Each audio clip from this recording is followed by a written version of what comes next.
Dear Senator Tillis, I am writing you to ask for support on a very important topic, one that I believe isn't treated with the attention that it deserves.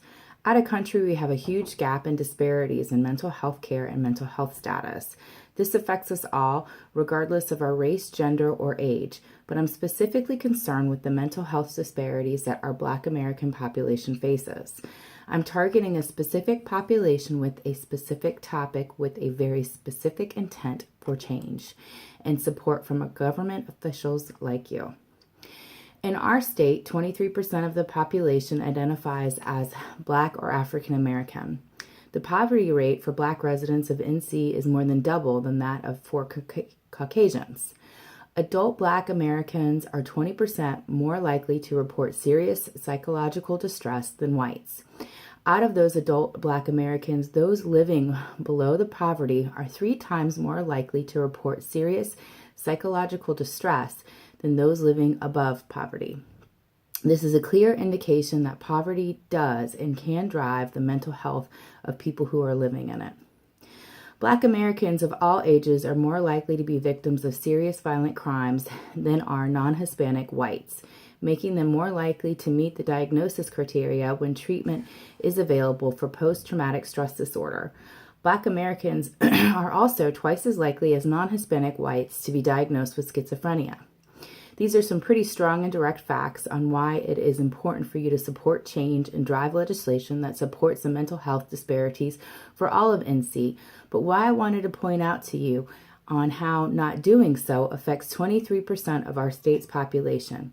23% of our population who is affected more by race, income, and health disparities compared to our Caucasian population. The government has a big role in this change, a change of accessibility to resources, building trust in Black communities for care and treatment that they would be receiving, increasing funding and development of policies and programs that advocate for a healthy mental state, along with empowerment of people to feel confident in doing so. In North Carolina, here are our top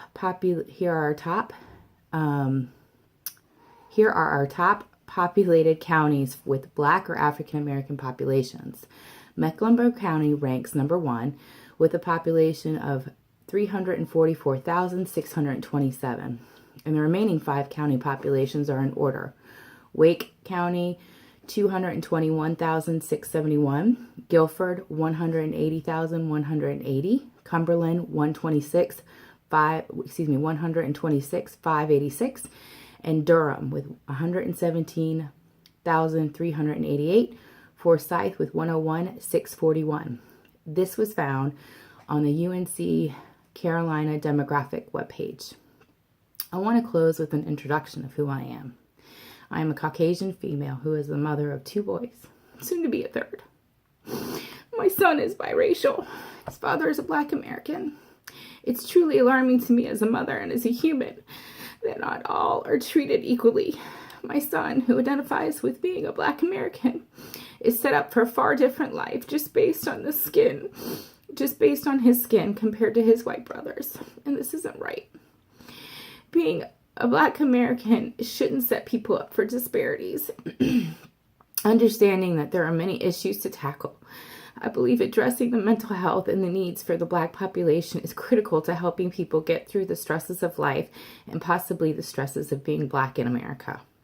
I'm also including some resource websites that I used to research this issue before I drafted the letter to you. Please see below my signature.